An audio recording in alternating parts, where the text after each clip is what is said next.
Okay, so how's this looking for lighting and stuff? We're looking rather awful? Good, alright. This is going to be a bit different. Mostly because I have a full-on script to read from, which is about 1,500 words. So welcome to my review of Cara Delevingne Films. A bit of an odd choice. Yeah, well, let's get into the script and you'll understand exactly why. Now, pardon any extremely bright lighting coming from my laptop, because I can't be fucked printing. What do you think I am? Somebody who has paper? God, what's the 21st century? Jesus. Anyway, I can turn at least the brightness down a bit. Okay.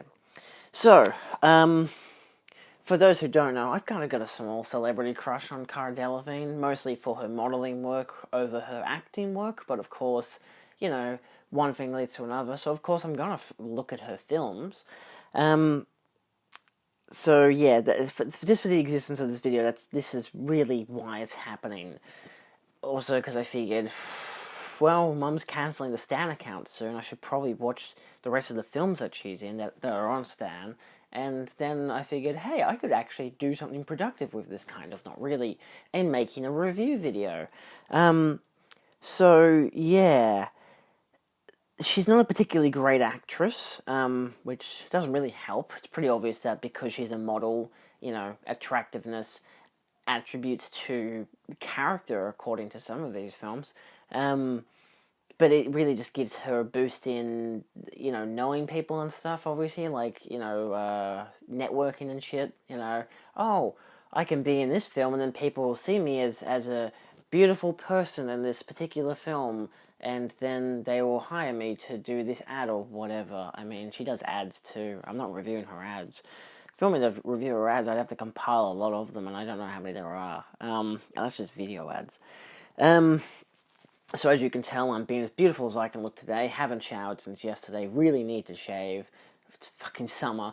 So I just figured it's the perfect kind of finesse to the video to really refine it, give it a real punch in the gut.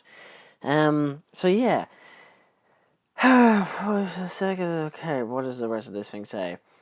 So yeah, unfortunately I'm not able to get my hands on all of the films that she's been in, so here's a list of what I will be reviewing. We've got Taylor Swift, Bad Blood, we've got Paper Towns, Pan, Kids in Love, Suicide Squad, Tulip Fever, and Valerian and the City of a Thousand Planets. And here's a list of what I won't be reviewing. Anna Karenina from 2012, mostly because her role was way too small to justify. Like, you can literally see all of her scenes on YouTube for most of these films I'm about to list, and her role is very small. For most of it, it's just kind of not exactly the cameo, but just like, oh look, Anna Karenina, it's a Russian film, it's about beautiful people-ish, kind of, not really, but like, you know, fucking Keira Knightley's the lead, so of course, why not, you know. Easy mark there. Then we've got The Face of an Angel. Couldn't get my hands on the DVD, but from, again, what I've seen on YouTube, she pretty much portrays as just a youthful 20-year-old, so exactly what you expect from a role that she mostly gets. What else have we got? London Fields, which I believe that's the one that I've heard is absolutely horrible. It hasn't been released to DVD for one thing, but it's one of those films, like many of her films, that were filmed in like between 2012 and 2014, and then were released 3 to 5 years later. Like, I think London Fields was like filmed in like 2014 or 2013, and was only released in 2018. That happens with a couple of these films. And then there's Her Smell, which I believe is the one with the girl from The Handmaid's Tale. Apparently it's pretty good, and she's got, like, Cara Delevingne's got a big enough role in it that I could easily watch and review it, but it hasn't come out yet on DVD, so by the time this video comes out it may have, but I don't know if I'll watch it. I mean, if it's on Netflix or something, sure. So yeah, that's really the main reason why why I'm not adding those films into it. Can't really justify it in a way, you know? Like, sometimes you need to have enough character. This may be a contradiction for further in this video, but that's just also proof that I've watched a lot of these films. So let's begin with Bad Blood. It's a music video by Taylor Swift based on her song Bad Blood. And Delevingne is cast as Mother Chucker. I guess it's some kind of PG motherfucker reference. I guess. This really isn't fucking much to say. She doesn't speak at all. She's just there in like a few shots, like in her Mother Chucker shot, and then like a later one where it's like all the girls against another group of all the girls, and like all these girls like models or singers and shit, and it's like kind of its own Easter egg video, but I don't care. Mostly because I don't care for most of these people. Like, don't even care much for Taylor Swift, to be honest. So, but it also kind of, I guess it's kind of the proof of like, oh, you know, Taylor Swift has friends and she will get them in her videos just so she can get millions of views on YouTube. That's not why people watch them, obviously. But also these women are very sexualized. Like, it's like Mad Max with all the like cool like leather clothing and shit, like the grease, like apocalyptic greaser kind of shit. But like, then it's just the women, and which is not a bad thing. And it's just kind of all their clothing is stylized for like an over sexualized way, like not like, you know, like classic Wonder Woman where it's just pretty much bra and undies or shit. Like there's still some creative design in it, but overall, like in terms of acting, there's not really much I can say. Most of the models anyway, so they don't need to act, they just need to kind of just stand there and look pretty, as they say. So that's a thing. I mean, it's a short video anyway, so you only watch it for Taylor Swift. Next up we have Pan, which I believe came out in 2015, maybe 2016. I'm listening to this second only because all she does is swim in water, because she literally portrays 3 mermaids in one scene, which you can find on YouTube, probably here, probably not, but like, you can just, there'll be images here. Like, that's all she looks like. She's just herself with a tail. She doesn't do anything. She can kind of conduct electricity with all 3 duplicates of her. She has no lines of dialogue. It's just for the reference of like, oh, get it? Because mermaids were in the Peter Pan story. And maybe they thought they were going to get a sequel out of this, and they have the mermaids and be like, okay, well, let's get an actress that in a few years' time, when we do the sequel, might actually be better than she is currently. And yeah, I mean, the movie was garbage and deservedly bombed and all that stuff. And I highly suggest not watching it. Ever. It is just atrocious. And let's be honest, even the Cara Delevingne moment, it's pretty much just her in a kind of CGI look because she's a mermaid in water and she has a tail and electricity and stuff. It's just not good. Moving on. So now we have her actual debut role in the adaptation of John Green's fairly boring book, Paper Towns. I can say that I read the book. I may have been growing out of my teenage crappy book phase, so that might have helped. Might not have helped. I think that's what I meant to be saying. Might not have helped that I was growing out of that phase. Yeah, so I put the DVD of it. I have it over there. Something special might happen with that DVD later today, if we're lucky. Stay tuned to the end of the video. Yeah, so let's dive into that. I've got a bit of a paragraph. So, in this teen adventure cliche fest, Cara portrays the character of Margot Ruff Spiegelman, and yes, they fucking said it every single time. Well, she's not exactly a character, but more or less an idea. Idea. Fucking hell, I watched Suicide Squad last night for this goddamn video, and holy shit, that's like the only good moment in the whole entire film. Just have to mention that.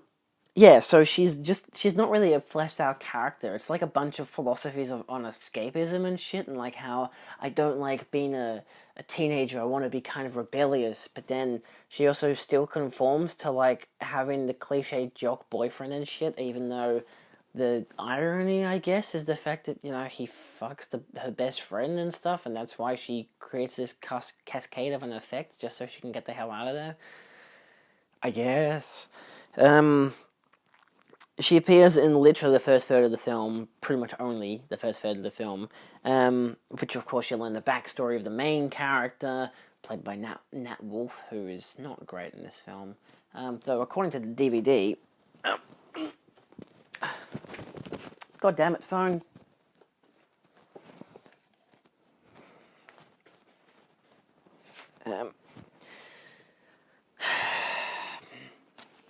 See, told you. Cara Delevingne is fabulous, Nat Wolff terrific. I'm not cutting any words out there because that's literally what it says. This movie is shit. So yeah, you have her backstory, and then the idea of her character is presented of someone who wants to be someone else, aka someone who runs away a lot, like, oh my god, she joined the circus, she was in a band. It's like literally everything you wanted to do in the 90s, but you didn't because you preferred to stay home and watch Beverly Hills 90210. So, that's kind of a far reference for me to pull out of my ass, comparing that I didn't grow up in the 90s.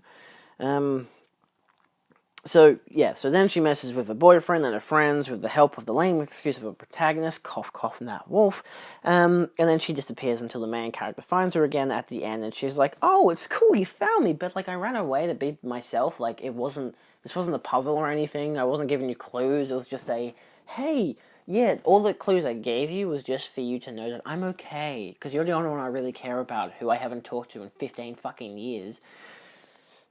Anyway, bye. That's literally it. In terms of character, she literally just like, yeah, I just wanted to run away. So I've gone to this isolated town. I'm going to kiss you now, and which is undeserved because we don't actually have any love for each other. You just have a crush on me because you're a fucking dude, and I'm your cliche neighbor that you can literally see into my bedroom window of. Ah, great. And then she kisses him, and they go their separate ways, and that's literally it. And then it's like, at the end, there's like narration saying like, she may be here, there are rumors that she's there, but it's like, you've graduated high school by this stage, who gives a fuck?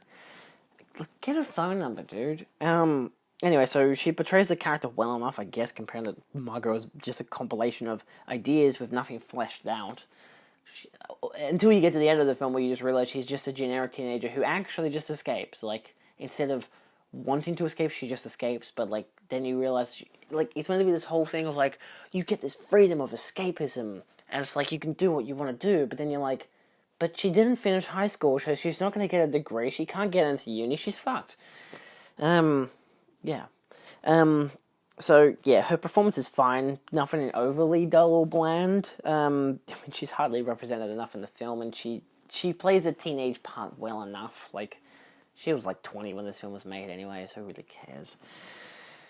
Next. In 2016, Cara was in a small indie drama called Kids in Love, which is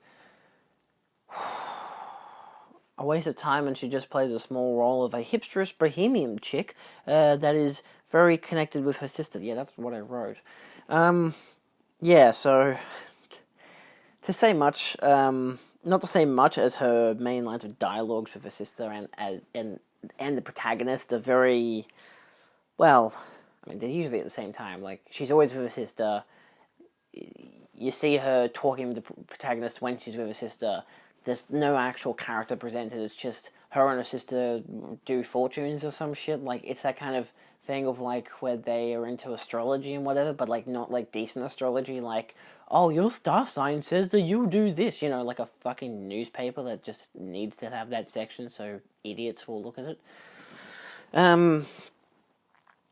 Yeah, she has, again, no established character, nothing developed at all. There's no reason for her to literally be in this film outside of just telling the main character, it's okay, she'll fall for you eventually, again and again and again, and then it turns out the film's a waste of time, so why did you bother? At least I watched it for free. Yeah, so, and she's in multiple montages, because they go to, like, parties, and then they go to, like, a festival on the fucking street and shit, and literally the film is, like, 50% fucking montage.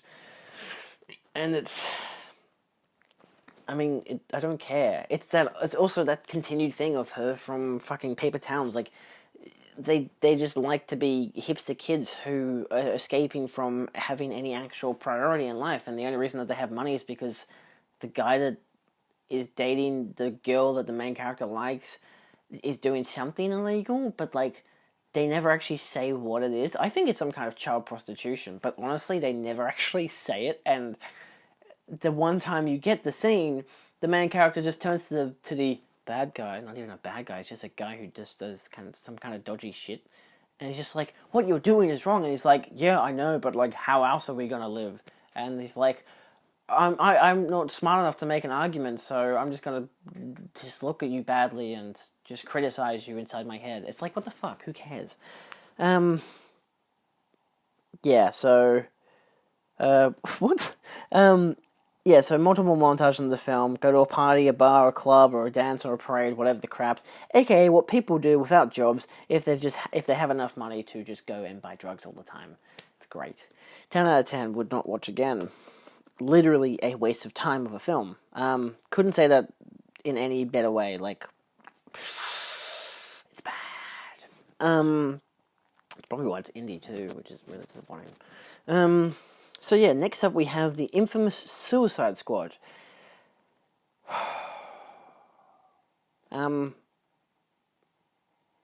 Yeah, you know what I'm going to say about this one for sure. So, yeah, I watched this in theater when it came out because, I don't know, the trailer looked good, but then, like, the reviews were shit, and I was just like, oh, come on, it can't be that bad. This is, like, 2016 me, so, like, year 12? Year 12? Fuck. Yeah, and I had hopes for this film to be good, because I liked the cast, I liked the idea, kind of, but, like, they never really established what the idea was. Oh, it's bad guys killing bad guys. Cool. Thank God Deadpool came out, eh? And I watched this film. It's one of the only films, if not the only film, I've ever my brain just actively switched itself so off during the viewing of the fucking film that I enjoyed every moment of it.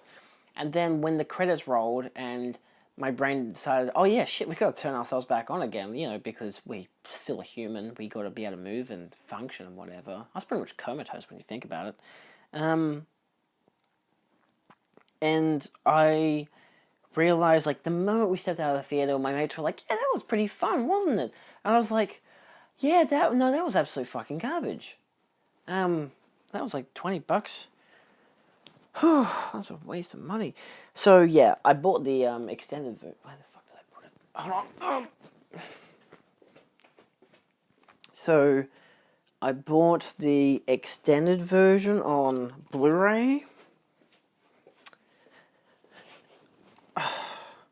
Bad enough as it is, I know. Paper Towns I could only get for a DVD. It was like $6, and then this was $10. I say $10, which is weird because it was like a 2 for $20 with an Australian film called The Dish, and that's a really good film. So I was like, fuck it, why not? You know, like, I know this film is shit, but it's like, this has the extended cut. I've never seen the extended cut. I don't want to see the extended. Well, I didn't want to see the extended cut. I don't want to watch it again anyway. But I was like, at least the 1080p looks better than the DVD, and it has all the special features, so there is that, and so I bought it. Let me straighten it up. That fucking Go for it. not its use anymore, but And I absolutely hate it. It's easily my actual least favorite film of all time, which is fucking rare. But hey, I kind of like, I'm owning that shit now, so if anyone's like, of all the films on your shelf, which is your least favorite? I'll be like, literally my least favorite film of all time, which I own, so I can shove in people's faces that I own it. I don't really know what the moral of the story is, I'm just saying that for the fact of it. So yeah, hey, I watched the extended cut just for this video. In terms of like extended scenes to get anything more from Cara Delevingne, there's like maybe 10 seconds. But I think I just forgotten that 10 seconds was in the actual film, the theatrical cut, so it's like, it's fucking useless, but there's no other way to get the Blu-ray, there was literally no difference. They're two different discs. There was no difference to get either of the films, because you couldn't get the theatrical cut by itself, or the extended cut by itself, So yeah, let's dive into this. So, this is easily the worst film I've ever seen. So despite the fact that it sucks, it doesn't help my sanity that it sucks as well. Let's talk about what's really important. Her character.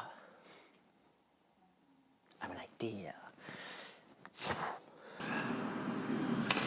I'm an idea. So fucking funny. I'm sorry, every time I see that scene and just think of it, I just laugh at how bad it is, but like, I actually enjoy it at the same time. It's the only thing I like about the whole entire film. So I've said that now twice. So, even in just the basic theatrical cut, you get 3 versions of her. You get June Moon, the nerdy archaeologist who stupidly, like any archaeologist would, opens a jar of dirt and fucking gets slam punked with a fucking witch. Like, it could be poison or something, but it's like, oh no, it's probably just an urn full of dust and dirt and, ashes, so let's just open it and make sure that I'm right. So already you can see that she's a really dumb person. Also, she looks a lot like a model, which is like really, really weird. I don't know, I probably shouldn't criticize archaeologists. They're ordinary people. Just saying. Then you get, so obviously she's a fucking idiot. Then you get her second character, which is the witch Enchantress. Outside of the really cool, like, dissolve thing where she says Enchantress and you get the hand and it flips and shit, that's really cool for, like, just special effects. She's easily the best part of any villain of these films, comparing that the Joker is the other villain, but then I don't even know what he is in this film or why he's in this film. Except that he's an idea. Anyway, so she's obviously the bad guy, but, like, Amanda Wallace is like, she's the bad guy, but I want to use her so we can defeat Superman 2? Electric Boogaloo? I don't fucking know. Her whole ideology is really fucking stupid. Like, you get a witch that you know is a bad guy, and the only way you can control her is by having her heart, but it doesn't matter anyway. It's like, I'm really tired. Fuck. In terms of acting as the Enchantress, pretty good. I mean, realistically, it's a job. This whole character is a job that anyone can fucking pull off. But they got someone who looks good as the archaeologist who's in the film for like a minute. Then she's witch for like 20 minutes, and then she's hula hoop girl, which we'll get to later, who is in the film for like another 20 minutes. Overall, I prefer the witch. The witch is really... I like it. She's cool, she's creepy, she's dark. And I like the conflict of having, like, like June Moon's, like, she's the innocent fucking girl who just doesn't want shit to go bad. And she's too afraid of Enchantress, which she has all the right in the world to be. She's a fucking idiot and opened her jar anyway. Kind of weird how Enchantress began to look like, just immediately popping out of the goddamn jar, looked exactly like Cara Delevingne in makeup. It was kind of weird. So at least it wasn't a black cloud of smoke. That's something that.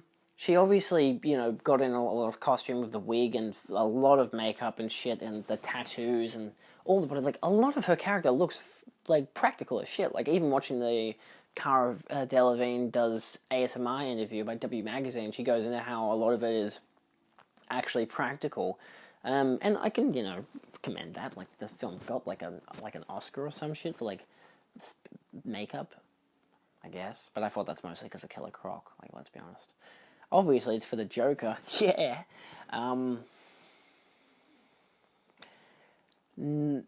So then, of course, you have the additional CG particles that give it this kind of wavy, darker cloud effect around her character, which is kind of annoying because it's like, like, I'd like to see more of her without that shit on, but I could just look at the promotional images and I don't really just worry then, because at least she ain't moving or she doesn't have glowing red eyes, which is so fucking cliche. So yeah, easily the best part of, like, her 3 characters is as Enchantress, which is okay, cool. Doesn't really help that she speaks another language, so it's that kind of thing that people who, say, English speakers watching I don't know, it depends, it's hard to say. This is one of those things I found really interesting about foreign films, that or just films where people talk another language, mostly foreign films, because it's the easy, fucking excuse. You can't always tell if the acting is really that good, but, like, that's mostly not physical acting or, facial acting. It's verbal acting. Like, with a lot of, like, anime and shit, people are shouting and whatever, and you're like, you get the idea, of what's going on in the scenario, but, like, it's like you either get angry or you get really sad. It's like you got to go really drastic in the things to sometimes really understand for just what they're saying and how they're enunciating their words. Like, because you don't know which words they're enunciating and whatever. So it's like cool, but I mean, I don't really care. I like foreign films, so. So yeah, in this one it was just kind of sure. Look, stylized subtitles. We're a radical film. So yeah, the fact that she's positioned as a good guy because the bad guy is trying to get her to be a good guy instead of being a bad guy because of this and then that and that, and then she turns out she's a bad guy and then she runs away and fucking gets her city destroyed. Who cares? Like, she's a fucking witch. Like, she wants to make technology to destroy humanity, and she makes a fucking thing go into the sky. Why can't you just teleport to the fucking Russian base and blow all of America up with nukes? But no, that's too easy. That would have been an actual fucking decent, like, spy thriller movie, like the Suicide Squad going into Russia and fucking taking down the Russians just so they could kill Enchantress and disarm the nukes before they fucking destroyed America. That's like Mission Impossible level shit. That would have been cool. Instead of what the fuck we got. So, okay, then there's her final transformation as the hula hoop girl, and it's just her with some basic makeup on, and then a lot of CG crap going around, and the weird hula hoopy thing, which is so weird. It's so disturbing. I never knew she had that final transformation. I never watched, like, the last trailer for the film. You know, you watch the Bohemian Rhapsody one, and you're like, okay, cool, I'm sold. Then you watch the movie, and you realise I just wasted $20. Yeah, so... yeah, not great. Again, she talks another language. You can't, in terms of acting, decent. I'm not threatened by her character at all. Like, as a witch, at least she was creepy, but that was more or less the aesthetic rather than her face. Like, she wasn't just going like, yeah, she wasn't like a fucking, cliche witch. She was just a fucking ordinary chick in makeup that made her look evil. There was nothing there. Yeah, so as Moon, she's a regular human. There's nothing much to her. She's dumb. And she doesn't have much acting to it except for when she's scared shitless because, like, I'm too scared of Enchantress if she comes back out no matter what could happen. It's just like, well, who cares if in your sleep you literally summon her anyway? Yeah, so, I mean, all I can really say that's decent is the Enchantress version of her and not the final evolution hula hoop girl. But overall, if you're a fan of the actress, easily skip all these films I've mentioned so far. Easily, 10 out of 10. Would skip again. Do not watch these films. They're crap. Not worth even watching for Cara Delevingne's performances. Fucking garbage. But of course, if you're a DC fan, of course you're gonna fucking watch Suicide Squad. Because Suicide Squad's a good movie, says every fucking DC fan ever.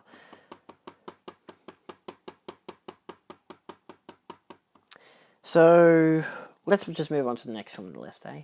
Okay, so now we're up to Tulip Fever, our second last film. Which is a complete waste of time, you could easily skip it. Her role is very small. Fuck, she's hardly in it. Like, I mean, if you want to see her tits and in a shitty sex scene, then go for it. She's got that. So does Alicia Vikander in the film. Except you see a lot more of her tits. So, I mean, that's just a thing. Literally the only reason anyone would watch this film. It's fucking garbage outside of it. So, I mean, you don't even need to you don't even need to buy the film. Just, like, go on the adult sites. You know what I mean. Anyway, like, if that's literally the priority that I'm taking out of this film, it goes to show that it's not worth watching. Her role, I don't even know what the hell she does. She screws one guy who doesn't have any play of the rest of the film. Then she ends up getting one of the main characters, who also has no real toll in the film, killed, and that's like Jack O'Connell. I'm like, oh damn, it's like the only actor I really care about, I guess, because he's got the only interesting story. He wants to become rich so he doesn't have to sell fish to people, and he can run away with the woman he loves. And then he just vanishes. It turns out, nope, he's dead. I guess, for no fucking reason. And then the only other thing that Delevingne's character actually does in the film is at the end when the guy, whoever asked the main, Dane DeHaan's character, weird that he's in this, he's trying to sell tulips and like no one's buying the ones that he's selling, and then she's like, well, I've got all this money because I stole it from Jack O'Connell's character. I'm gonna bet $400. And then everyone else starts betting, and it's less the fact that she's betting the other guy's money and more the fact that she's just moving the plot along. So she plays a Cockney, something different, I guess, you know. Who cares? Easily, I would 100% fucking skip this film. It's not even worth watching for anyone else's performances. It's just fucking shit. Yeah. Anyway, moving on. Last but not least is actually Delevingne's best film, which should be obvious. Hold on a second. Let me get to my Luc Besson collection. Oh boy.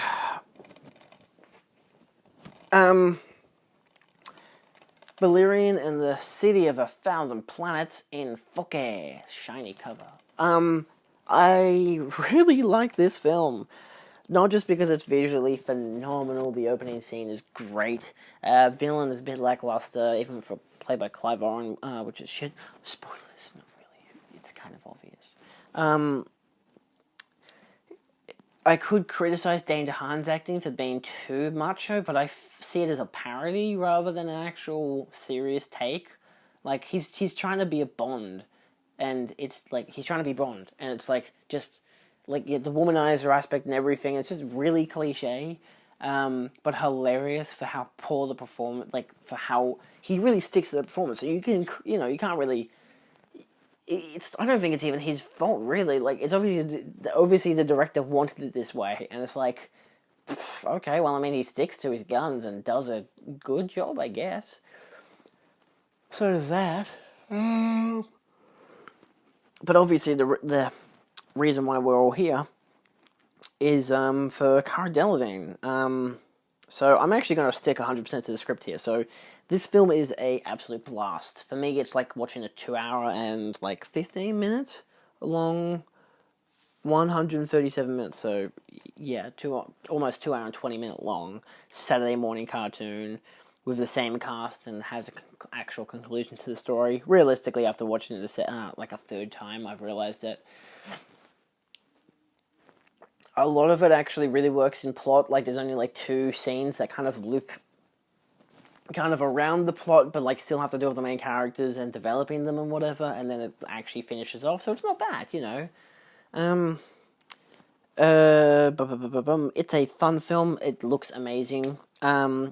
So as Sergeant Laureline, Delevingne pretty much plays the sexy yet commanding officer. Like, her first shot is literally just a shot of her ass. But that's kind of that comes more from the comics that it was based on, but is also kind of taking a satirical approach to it because she's not actually demanding from this sex appeal. She's not a Bond girl. She is actually Bond herself, pretty much. Like, I mean, she's not getting people to fuck her or anything, or flirting with everyone or whatever, because she's just dicking around with Dane DeHaan's character the whole time. But, like, she actually is in control a lot of the time. She even goes hunting for him after she goes hunting for him, then he has to go hunting for her to save her from creatures that are about to kill her. But he doesn't even know that. He's just like, shit, well, she's gone, I gotta go find her again. And then she's trying to take control of the situation. She plays a good character, I think. Like, she's pretty commanding and stuff. It's, there's, like, it completely turns the cliche on its head, and I like that. It's obviously the whole film's developed around the partnership between Major Valerian, Dane DeHaan, and Delevingne, and it's just a kind of fun, retrospective, like, parody satire of the macho, like, masculine superheroes, but he's like a fucking skinny white kid, you know, and they show that in the third scene, you know, like, she's a sex symbol, and he's like, I'm a brooding badass who doesn't even have abs, yeah. It's like watching Keanu Reeves if he looked like Dane DeHaan, but acted like Keanu Reeves, in like fucking The Matrix or those early 90s films that he was in. Anyway, she has snark, she has charm, she's got a youthful enough attitude that plays along with Dane DeHaan's overly flirtatious and bold caricature. But overall, you can get behind her. She actually does good in terms of the acting and everything. Yeah, I wouldn't say she's phenomenal. She's like not Oscar-worthy performance or anything, but she's good. She does the character, and she does it good. Same as DeHaan. Like, as much as he's laughable, and even the chemistry is laughable, the whole idea of it seems to be set up more as a satire rather than anything else. Like, and you get that from the get-go. You know, like, she's throwing him off, and he's like, but I'm a macho man, but I have a heart and soul. And, like, of course, he learns how to have that and show love and everything by the end of the film, which is nice. And then, of course, she agrees to marry him, and it's like, I mean, sure, I feel like they could have developed her love for him more, because it felt like, I don't know, I felt like she was so emotionally distant from him the whole entire film. Like, that seemed to be, like, her kind of game, which could have just been her kind of game, but then it was like, no, she actually did love him the whole time, so maybe she just wanted him to respect her, and then she'd be like, yeah, no, it's cool. As long as you respect me, we're good. But I mean, that's what you expect for partners, not just a marriage. Anyway, yeah, so there's no real, she doesn't play the damsel in distress, and even the one scene she does, she fucking takes control of the scene anyway, so, yeah, it's easily her best performance. It's convincing as a character, empathetic enough too, and is not even, it's not laughable, but it's consistent. It's good. I liked it. I liked the film. And it's not just because I like the film that I like her performance. Like, yeah, they're probably the weakest two performances of the film. Like, even Rihanna plays a better performance than Dane DeHaan does, because you actually care more about her character. But yeah, so comparing that the whole film, they're pretty much just arguing about, like, I want to marry you because I'm a macho man, but I have a heart. And she's just like, fucking show me your heart, and then I'll marry you. So that's kind of really all there is to her character in retrospect. But she does show that she's a badass in her own way, which is nice. So yeah, overall, as an actor, Cara Delevingne really needs to perfect her craft. She's not great. But she can perfect it, and that's good. I guess she's been in she's like got a few more films lined up as it is, so she's obviously still persisting with her acting career. I don't care much for her singing career, comparing that the only song I've heard her sing was the one from Valerian, which I think is in the special features. And you can find that on YouTube. It's even in the end credits. It's not bad, I guess.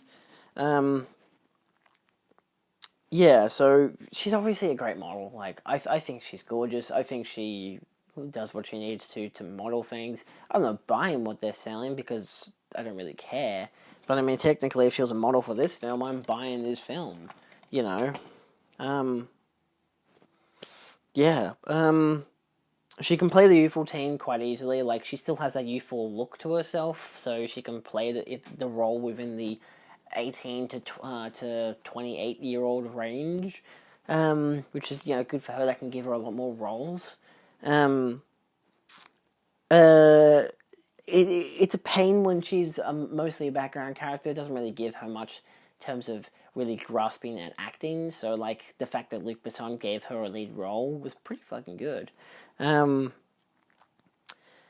So, yeah, it was good to see her take charge in Valerian, that's for sure. I think she has moments of being too monotonous, which is obviously not great. And she's obviously quite stale as an actor in a lot of her roles, but with time, I think she could get better. But I feel like she may be the kind of person who's just using it to boost, like, people wanting to, like, have to pay more now because she's not just she's not just a model, she's an actress. So it's like, she gets more money out of it, and then she can put that money into activism, like she does. No criticism, of course, commendable as it always is.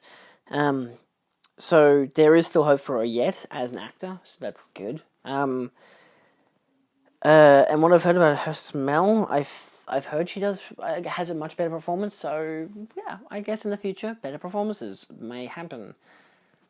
if that's what you want to look for.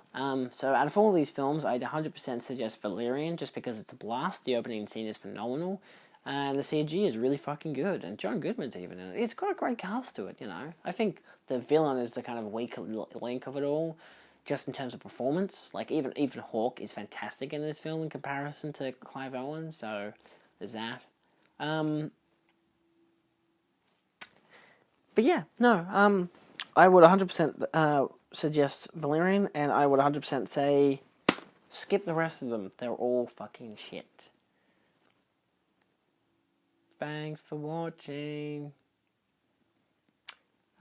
Yeah, so if you want more videos like this that go for about 40 minutes, then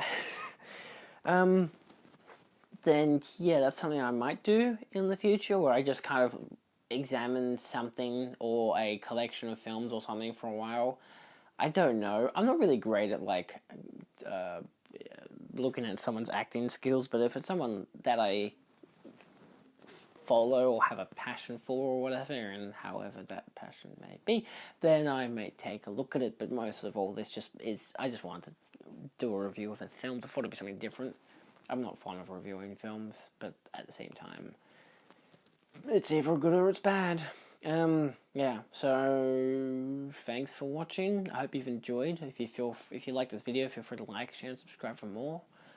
I can't really say that I can recommend anything that's like this, but I will be making a video after this today. I will shave and shower, so I'll look much better than I currently do.